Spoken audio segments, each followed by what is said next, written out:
Welcome back to the channel. I'm Tim, this is Egg Chasers, and I have been joined by Rich, the rugby analyst. How are you doing, Rich? Very well indeed, Tim. Absolute pleasure to be on. Yeah, it's great to see you again. And this is the second video that Rich and I have recorded. The first one is on his channel, where we looked at the halftime report and gave a grade for England, for Scotland, and for Italy in the Six Nations 2024. So head over to Rugby Analyst, go subscribe there, leave your comments in Rich's channel on those nations, and the other three, which by process of deduction you can work out who that is who we're talking about on this video as we give our half-term reports. Now, Rich is a teacher. I was a teacher, so we're well used to giving grades. We're going to be doing the same for, in this video, Ireland, Wales, and France. And in the comments below, give your thoughts. And let's start with Ireland. And well, is this just really easy, Rich? Just glowing teacher's pet, A star. Yeah, teacher's pet. That's a good summary. Yeah, we were close on the grades in the last video, so let's see what we're like here. But yeah, goodness me, they can't do a lot better. Go on, let's be picky to start with, Tim. What could they have done a bit better? That's harsh, but I think that's where you have to start with Ireland. Start from the top and go down. I think Jack Crowley might have missed a kick. Bit of goal kicking. Yeah, Yeah. I think so. I am being really, really picky. I'd probably say they made a few more errors than they would have liked to in the Italy game. I think they felt like they probably left a few out there. Yeah, and even though they absolutely walloped Italy, I think there were a couple of players who would have come away with that from that match feeling slightly disappointed. I'm thinking of Craig Casey, for example, who had a chance to, push his case to be on the bench, if not starting in a test match. I think he was probably realistic enough to say Jameson Gibson Park's the out and out number one, no question there. But I think he may have played himself out of a spot on the bench for the upcoming game. Some of his passes were a little bit wayward, some of his decisions not quite crisp and as accurate as you would want and as you will need when Ireland play some of the games they've still got to play. Yeah, maybe. I'd say overall, though, in the two games, player-wise, they've kind of got what they've needed, haven't they? Those three newish players, goodness me, they've stepped up. Crowley, such a threat. He's powerful as well, isn't he, Tim? I was impressed with his physicality. 100%. He looks like the mentality wise, he's got it, hasn't he? There was a game in the Champions Cup. I think it was against, might have been Northampton actually, or was it Bayonne? Anyway, it was a game that Munster played, and it was away in Bayonne. He had a really wobbly opening 10, 15 minutes, and I thought, oh dear. But he just shook it off and went, right, that's gone, and he just bossed it for the next hour or so and was man of the match. And I remember thinking then, oh right, okay, no, he's got a bit of steel, this guy, and we've seen that when he stepped up into the Ireland jersey. Been very impressed with him. I guess this says, and this sort of dovetails with stuff we were talking about with England, with new faces and Steve Borthwick not able to pick who he wanted to pick. It does help these new faces when they're being slotted into a team and a system which is so well set. Yeah, absolutely. I says these three guys, they've just also a good point from that some of my viewers made is that these three, they're not new because they have been training. They've been in the squad, they've been in and around that squad. So it's not like they're learning everything, it's just they haven't played much. In terms of Joe McCarthy, in terms of individuals who've stood out in this Six Nations Championship, I mean, I was trying to remember, what is the last classic tight headlock that Ireland have had? Well, they've had to pull some in, haven't they? Klein, wasn't it? Jean Klein, Yeah. they pull in South African to get that role. And yeah, I don't this know if guy you looks the count real Devon deal. Toner as one, possibly not in the classic mold. A proper enforcer lock they've maybe not had since Paul O'Connell. Yeah. And No, that's it. He looks really, really good and potentially very, very important for Ireland. He looks scary, doesn't he? He looks not like you. I mean, James Ryan puts it about and he's got better and better, but Joe McCarthy looks naturally nasty. If that's an actual term. He's got an Ebenezer ness about him. He's got edge on him, hasn't he? Very exciting. Yeah, a lot of edge. And he's only 22. Yeah. I mean, this sounds so harsh, but it feels like he could have penalties in the locker if he got out of control. But I mean, I'm picking at straws again here. No, and I love those players that are on that knife edge that Yeah. but managed to keep it the right side. So yeah, very excited about him. And that's so Crowley, McCarthy, Nash, 2 from 2, Nash. try Yeah. scorer. He looks. I mean, I guess He's good. the one challenge they've got going forward is how are they going to compose their back three with Hugo Keenan out? Yeah. That's a tricky one, isn't it? Who's their backup 15? Would you? I mean, Crawley, I would probably. Who? So say again. Crawley, could they move Crowley back there? Well, yeah. I mean, that's what I was going to say. He looks like their backup 15, but he's their 10. It's a tricky one, isn't it?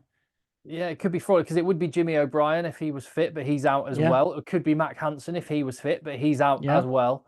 So Yeah. it's going to be interesting to watch. I think it could be Kieran Frawley at the back there, but hey, Yeah. Probably.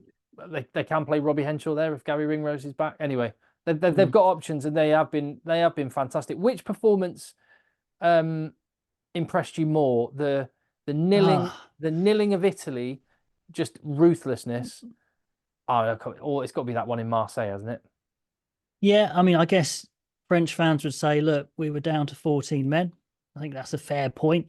But just they look so comfortable against France. That's the thing. And same against Italy. I think in some ways they're quite similar. They just never look like conceding against Italy, and they never look like losing against France. I mean, Mm. grade wise, I think they're in the A's, aren't they? Yeah, they're an A, A. I'll put definitely. down A. Yeah. Yeah, they're A, and I just think it's not just they've got that same attacking shape with the out the back ball rugby league style and several of them different movements, all the rest of it.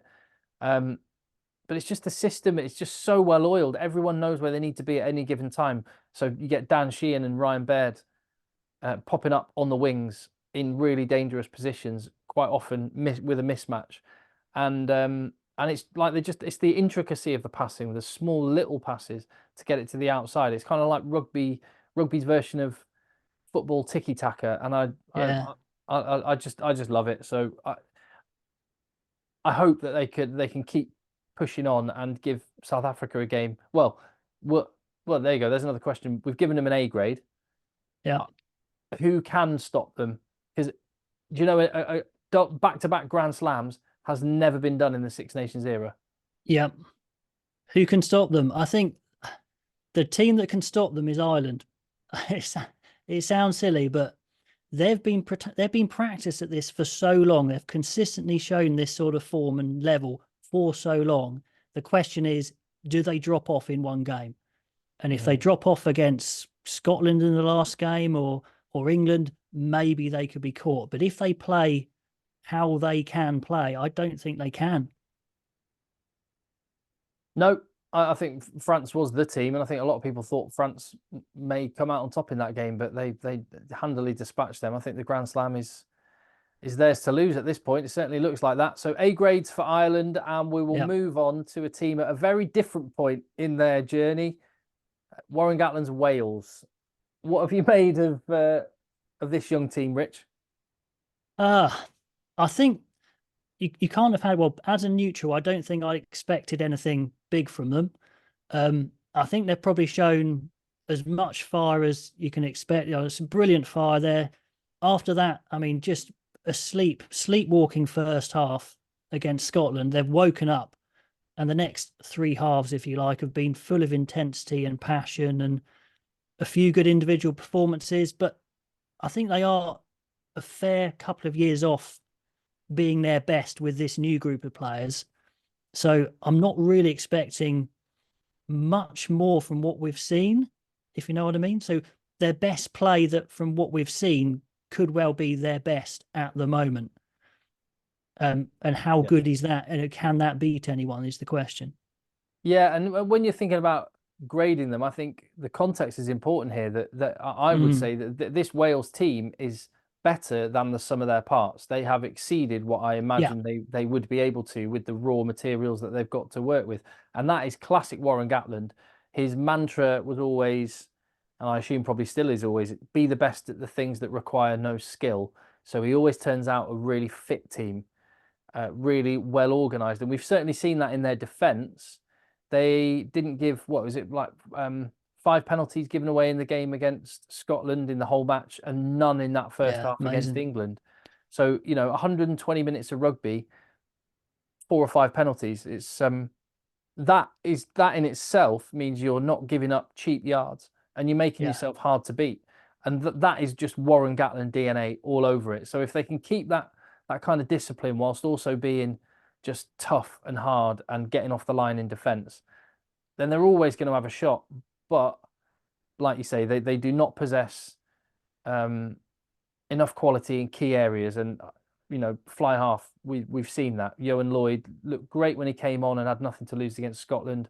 Looked a little bit lost against England. yeah, he got caught badly against England, didn't he? For sure.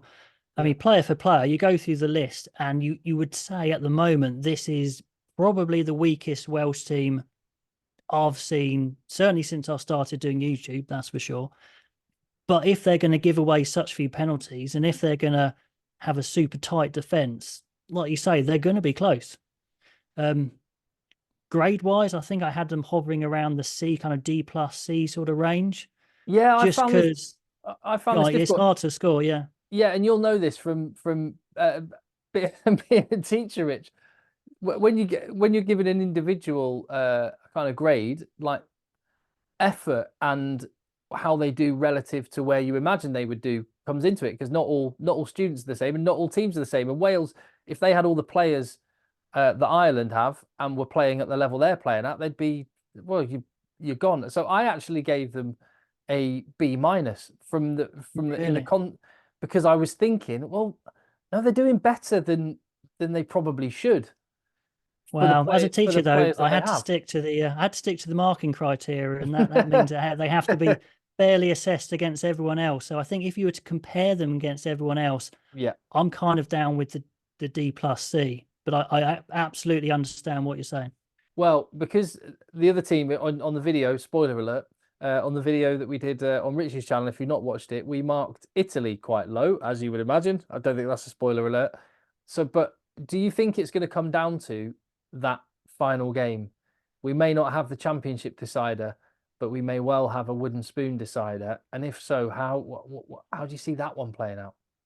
Yeah, no, I think it is. I think it is coming down to that last game, and I think it's a really good game. I don't think it's a game of humiliation or anything like that. I think we'll have two teams that are fairly well matched, trying to prove who's better. I think it could be a really good one. I don't really see it as being a negative almost. So I went for B minus, B marking them up because they're not, the players aren't that good, But and they are two losses. They have lost twice. they are 2 losses. So But it's up to your. This is your video, Tim. You that make the that final call. well,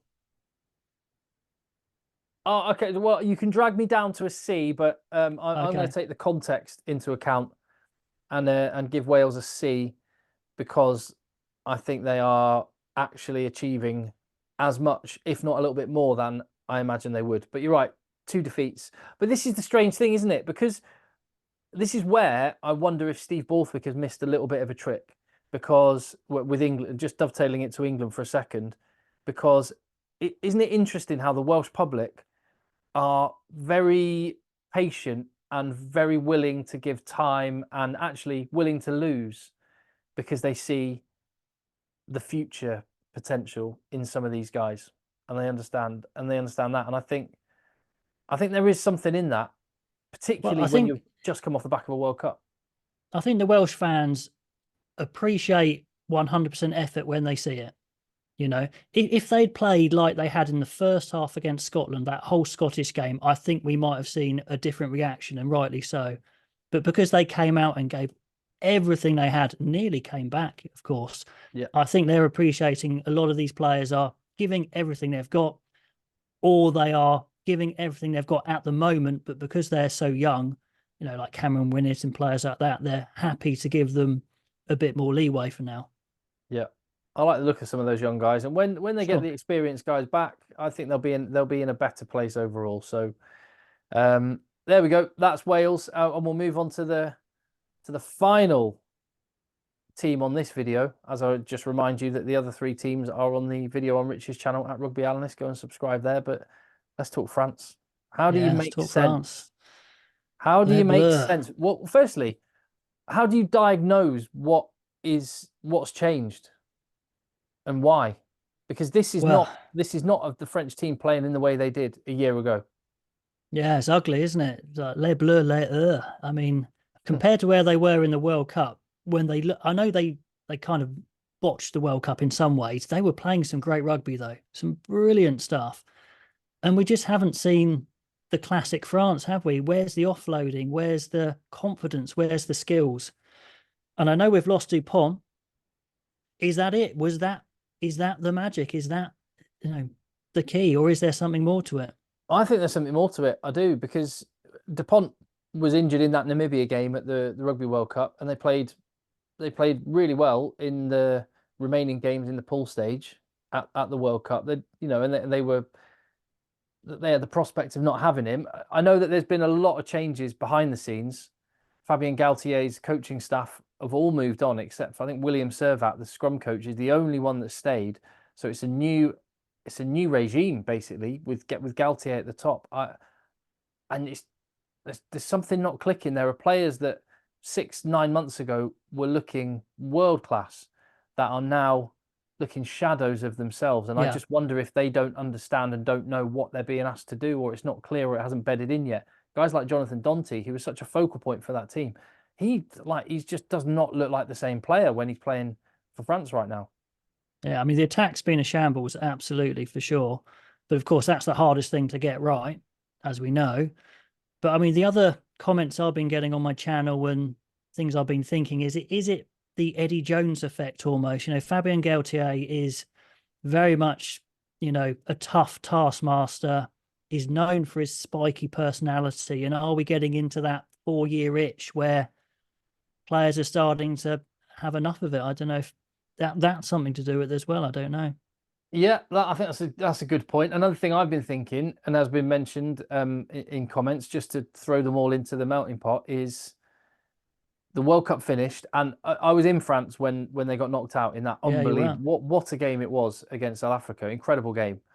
I was there the morning after, and it was like um, there had been it was like a Like a national death, death. right? It was, yeah, but like a death. It was just the suddenly the energy went out of the World Cup when you were in France. The French public was just like not interested anymore, and they were absolutely crushed. So that's going to have an impact, no question whatsoever. And I've just completely brain farted the point I was going to make. The thing that's been mentioned. Oh, it'll come back to me. Oh, it doesn't matter, Rich. That's really annoying. Okay. Do you ever get that when it was Yeah, right sure. there? I mean, look, I think you're right. They need a fresh start, and they've got these new coaches in, of course, but that hasn't worked yet. And they've tried to play quite a basic game plan. I wonder if they kind of go a bit more French and just go, you know, allez, allez. Let's just play here, or jouer, I should say. Let's just I've just play and remembered. I've just go, remembered the thing that I go brain on. farted. So Yeah, just to quickly say it, the fact they went straight from the Rugby World Cup to the top 14, which is a grueling week on week on week on week yeah. competition, and I think we're seeing maybe you've got all of the build up, the Summer World Cup warm ups, the World Cup itself into the top 14, some of them without a break, and now they're into the Six Nations. I think that there may be some guys that just need to have a month, just haven't had any time away from rugby. Yeah, I think we'll see a backlash, and poor old Italy going away to France. I think they need to just be let loose, really. Let young Le Garrec take control, the Petit Yeah, General, yeah, and just go for it and just wreck face, really. 100%. And personnel wise, you wouldn't. There's not really many players you would change. He is one of them, and Yeah, obviously they are missing guys like Flamont and Jelonch and Dupont, as we've already mentioned. And I can't wait to see Emmanuel Meafu come back. yeah, Hopefully he's going to be yeah. fit and available. But so they've got some absolute ballers to come back in. I've got Hey, no major concerns about France. But in terms of a grade, how have you graded them? I'll chuck one more thing in there just before Oh I yeah, chuck go my on. grade out, just to see what you think, really. How about this? When Antoine Dupont comes back, you leave Le Garrec at 9 and have Antoine Dupont at 10. How about that? He did look very good when he played there He for did. Toulouse the other week. He He looked did look so good good. there. No, Anyway, you can't. Really? why not? No. How fun would that be? Yeah, but He's think the Garrick's amazing. He is absolutely amazing. Le Garrec does look great. I will absolutely give you that. Anyway, Uh one for you to think about. yeah, I mean, I wonder if that could happen within games. But Yeah, wow, with it. I know Toulouse put him there when they don't have Intermac, as they have done recently, and and they haven't had Ramos. I'm going to say that that's an interesting one to think about. I'm interested to see what the comments say about that. My gut feeling Yeah. is no, he's so good at 9. And Yeah. Intermac will be Well, back before long, but I like you love say, it. maybe start him there, and then when the Garrett comes off, then he goes to 10 for the last 20 minutes. Yeah, or could with the players they've got, you could imagine them doing some sort of in important decision-making positions like that, kind of fluid, total rugby type thing where they Yeah, yeah. just alternate. That might even speed the ball up a little bit. Anyway, sorry, I No, completely I like it. changed the theme there. But okay, I great for like it. France. I've got it has to be E, I think, for me. It has to be, maybe they should be higher because I'm going on expectation. And in the last video, I said you shouldn't take that into account. So maybe they should be slightly higher than an E, but I did put down an E. Yeah, well, because I've got a bit of consistency on my marking, Rich. Because I am taking, yeah, my context is what my expectations were, how good they have been before, and where they're at now. And on that basis, yeah, I'm with you. I've got an E grade for France. Failing. Okay. Sit outside the headmaster's office. You're in trouble. Your parents are coming in. Fabien Galtier, you need to pull your socks up, mate, and sort it out. But then once again, they could come straight back into it. That last gasp win against Scotland, they smash Italy, let's say, and then they beat Wales, and again they could be in it in the last round. That's All massive. comes down to Ireland. All comes down to what Ireland do. It's in their hands completely. Yeah, 100%. And yeah, well, we've talked about Ireland on this video. If you want to find out about England, if you want to find out about Scotland or Italy, they're on Rich's channel. Thank you very much for watching right now. Give Rich and I your grades down below. And as we've already demonstrated from some of the ideas we've been batting around, the comments on both channels are top notch. So your thoughts do spark conversations here and inspiration for our videos ahead. So yeah, get stuck in down below. Thank you very much for watching. Thank you, Rich, for joining me again. Absolute pleasure. No problem.